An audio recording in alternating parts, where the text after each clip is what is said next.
Bonjour, ici Jacques Gauthier. Bienvenue dans cette vidéo où je vais vous parler de Saint Joseph. Pourquoi parler de Saint Joseph? Eh bien, le pape François a causé toute une surprise le 8 décembre 2020 quand il a décrété une année spéciale dédiée à Saint Joseph à l'occasion du 150e anniversaire de la proclamation de Saint Joseph comme patron de l'Église universelle.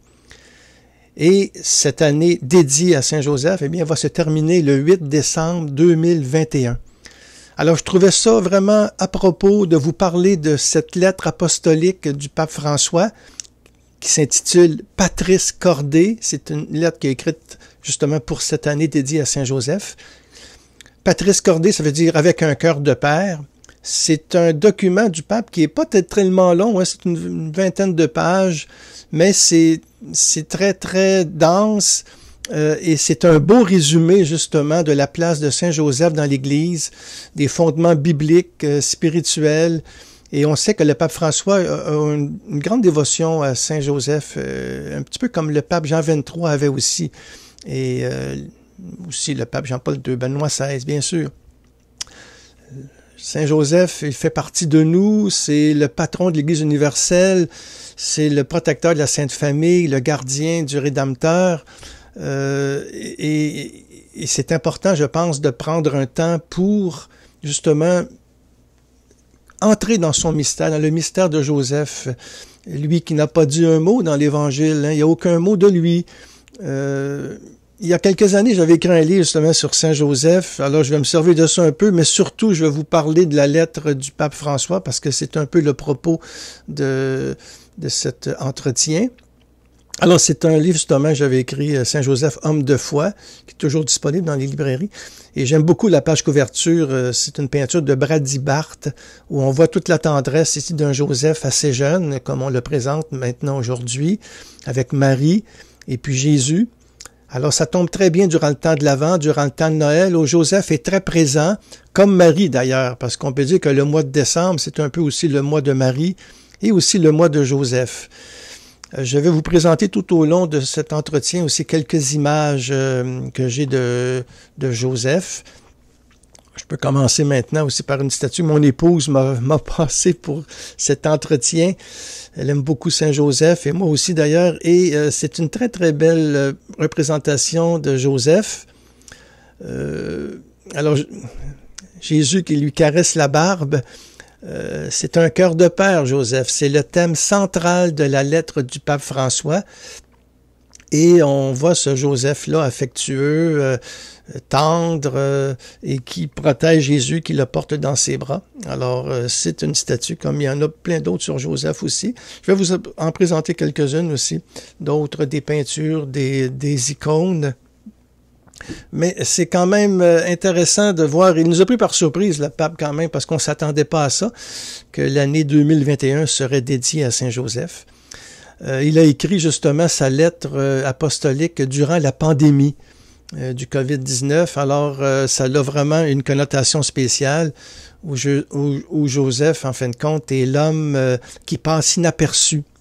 Comme beaucoup de gens des infirmiers, infirmières, des médecins, tout ça, qui ont aidé les gens dans cette pandémie.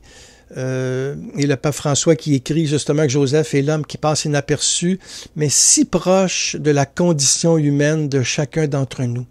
Joseph, c'est l'un de nous qui a vécu dans la foi et qui est proche de nous. Et le pape François, dans cette lettre, nous livre ses brèves réflexions bibliques et spirituelles sur l'humble charpentier. Joseph, qui est le gardien de la Sainte Famille.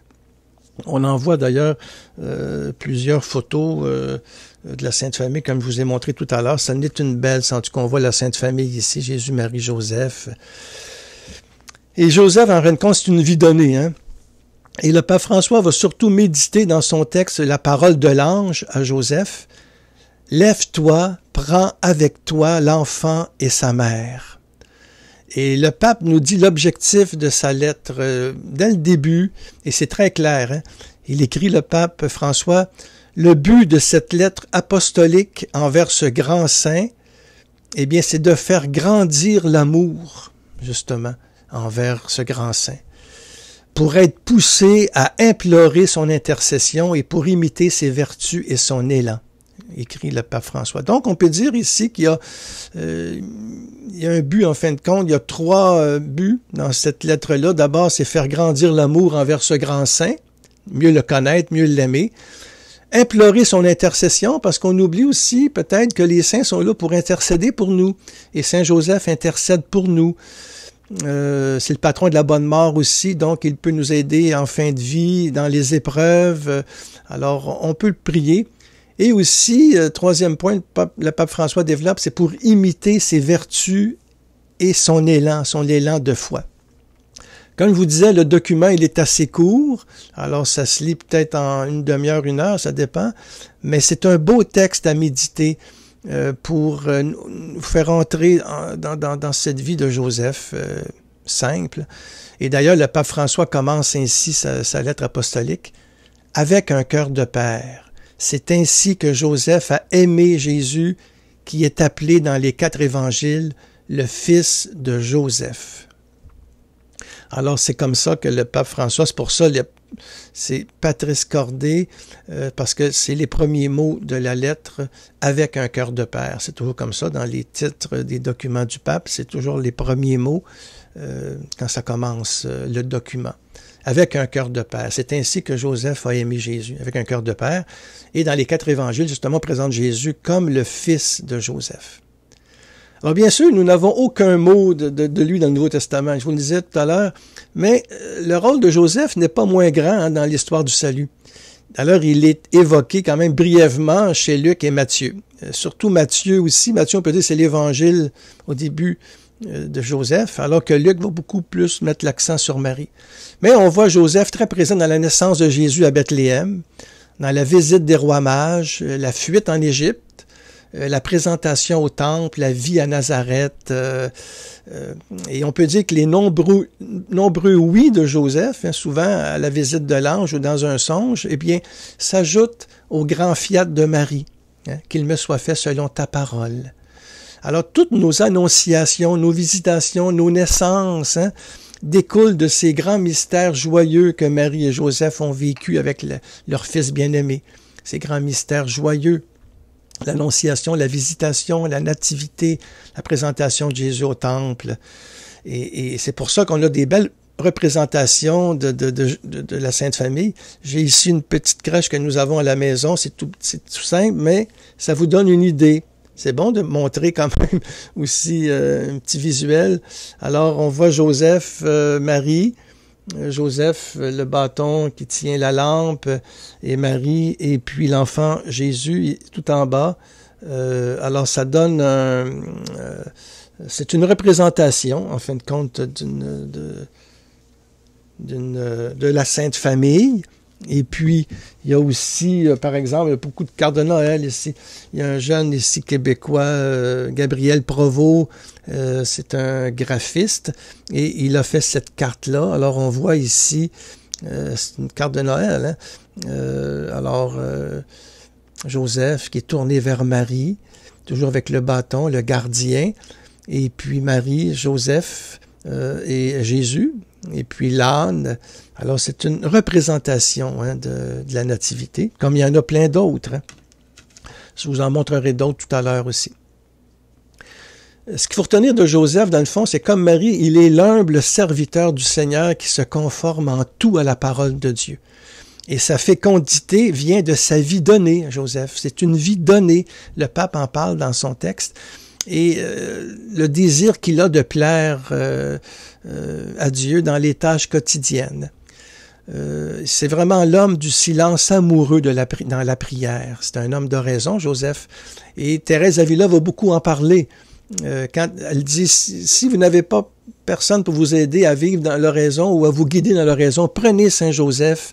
C'est un guide par excellence. C'est l'homme de l'oraison, de la prière intérieure. Et d'ailleurs, Thérèse d'Avila, c'est une des grandes saintes qui a parlé beaucoup de Saint Joseph, qui a confié tous ses carmels à Saint Joseph. Et c'est pour ça que quand on prie Saint Joseph, c'est bon de lui dire des choses très concrètes, qu'on a besoin, mettons, d'un travail ou d'une réparation de quelconque. En tout cas, des choses matérielles. Joseph, il est très bon là-dedans pour nous exaucer dans des réalités concrètes.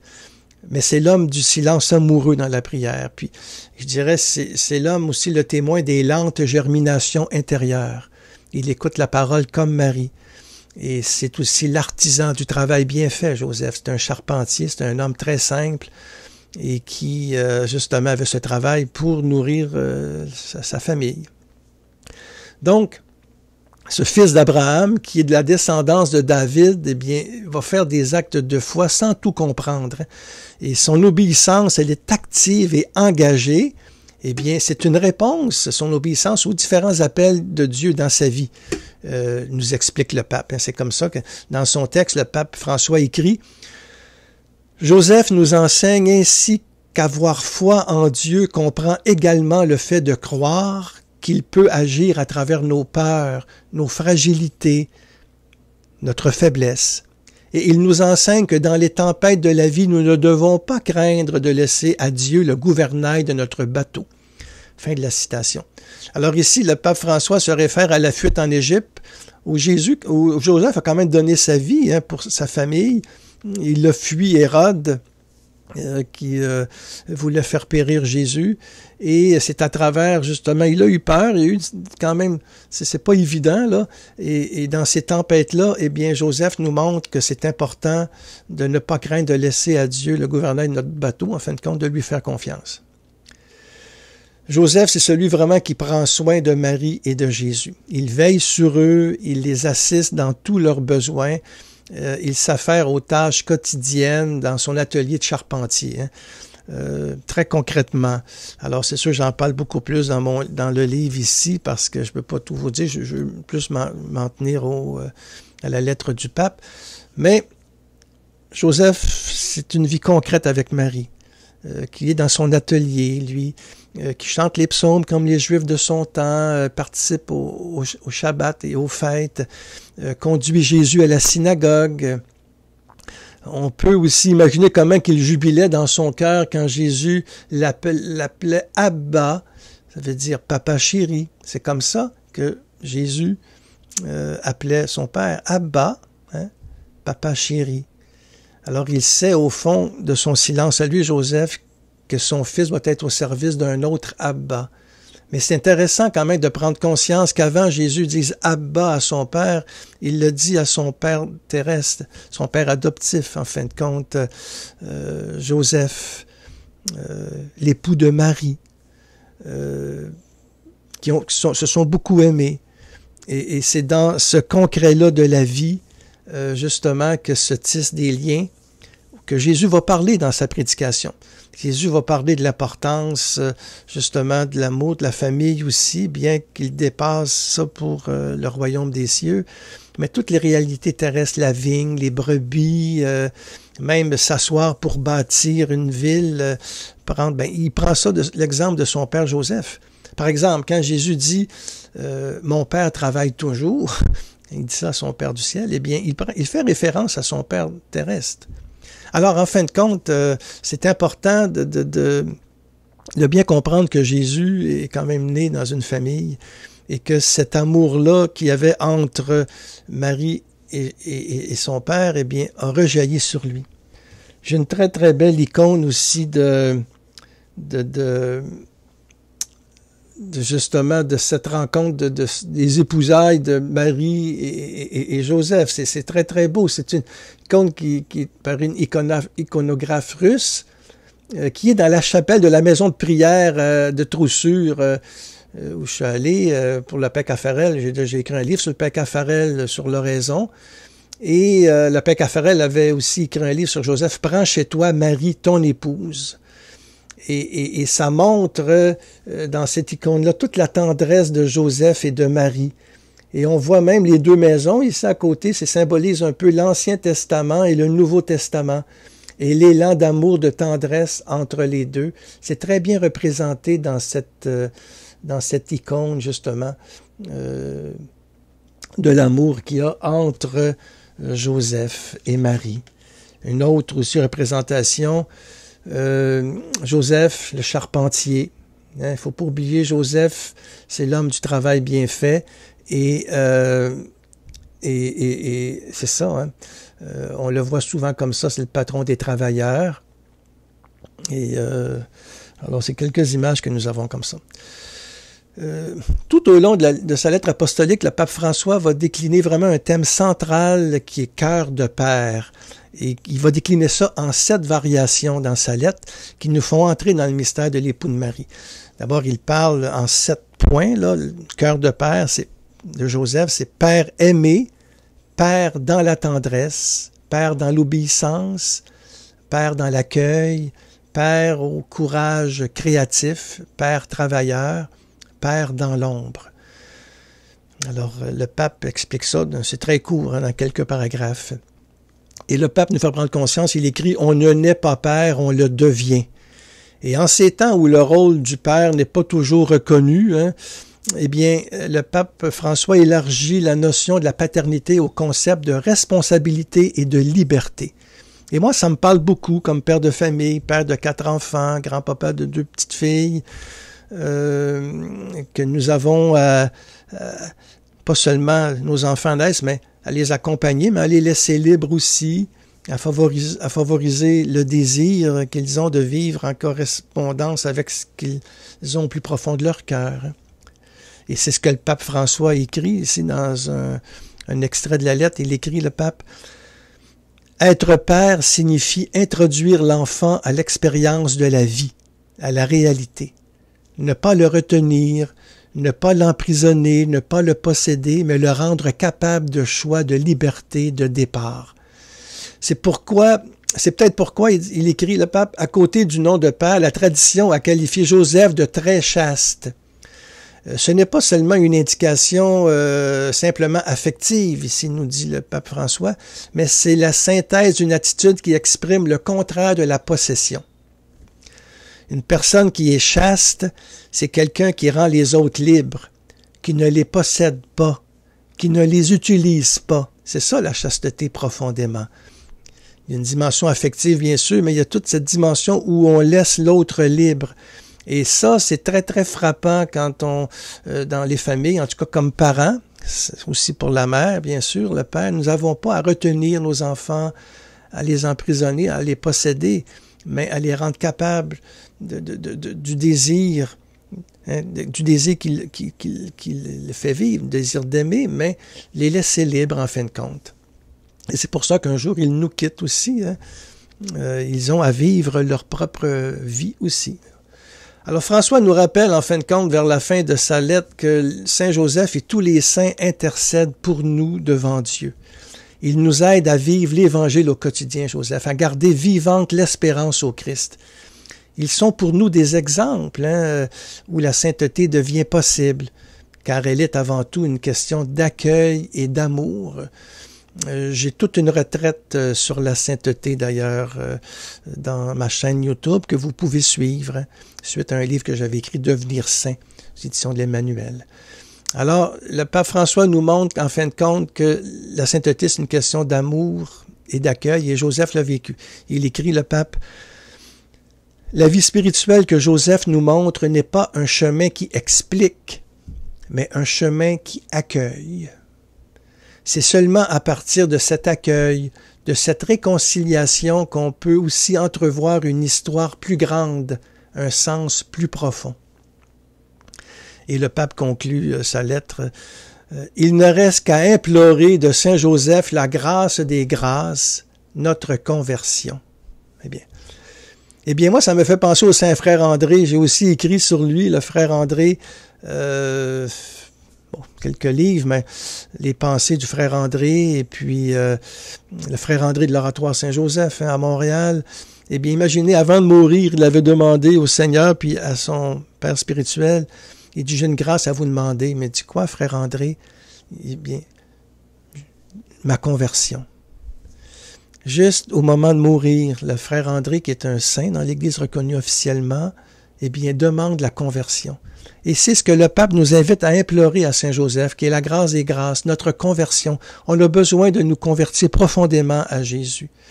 Et le frère André, en fin de compte, nous invite, en tout cas dans cette année 2021, en fin de compte, 2021, de gravir, en fin de compte, la montagne. Ça peut être la montagne de l'oratoire, mais c'est peut-être la montagne de notre vie, la montagne des difficultés, la montagne des épreuves, pour nous confier à Saint Joseph, qu'il appelait mon cher ami, qui a vraiment veillé sur la mère et l'enfant.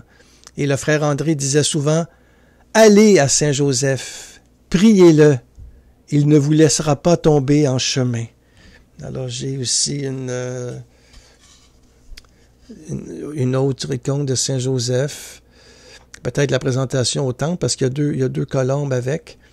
Alors, Saint Joseph, allez à Saint Joseph, priez-le, il ne vous laissera pas tomber en chemin. Alors, ça fait quand même, je pense que je vous ai montré un peu ce que j'avais de Saint Joseph à la maison. C'est un partage. Et c'est une grâce, je pense, que le pape François nous donne de consacrer l'année 2021, justement, à prendre conscience de la présence de Saint Joseph dans l'Église, qui est le patron universel de l'Église. Ça va faire 150 ans. Et l'année va se terminer à l'Immaculée Conception, le 8 décembre 2021. Et dans sa lettre, je termine avec ça, dans sa lettre, le pape François nous partage une prière qu'il récite depuis plus de 40 ans après les laudes. C'est une prière qui est tirée d'un livre français de dévotion dans les années 1800, hein, de la Congrégation des religieuses de Jésus et Marie. Mais c'est une belle prière qu'on retrouve justement dans la lettre de François, que je vous invite à lire et à méditer, hein, parce que vous pouvez la télécharger gratuitement. Elle est sur le site du Vatican et elle est dans plusieurs endroits. Et de ce que je vous dis maintenant, tout ce que je vous ai dit, vous le retrouvez dans un article de mon blog. Vous pouvez vous abonner à mon blog, bien sûr, comme à ma chaîne YouTube. Tout ça, c'est gratuit. Là.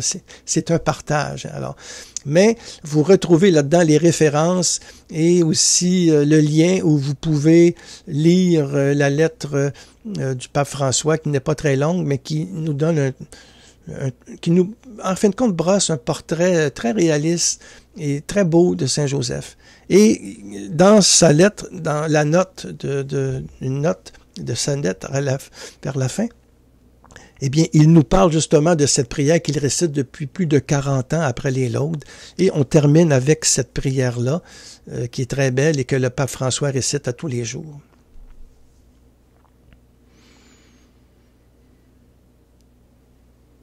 Glorieux patriarche Saint Joseph, dont la puissance sait rendre les choses impossibles, viens à mon aide en ces moments d'angoisse et de difficulté. Prends sous ta protection les situations si graves et difficiles que je te recommande, afin qu'elles aient une heureuse issue.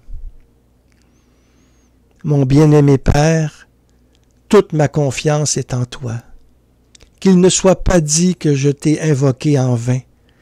Et puisque tu peux tout auprès de Jésus de Marie, montre-moi que ta bonté est aussi grande que ton pouvoir. Amen. Bon Saint Joseph, prie pour nous.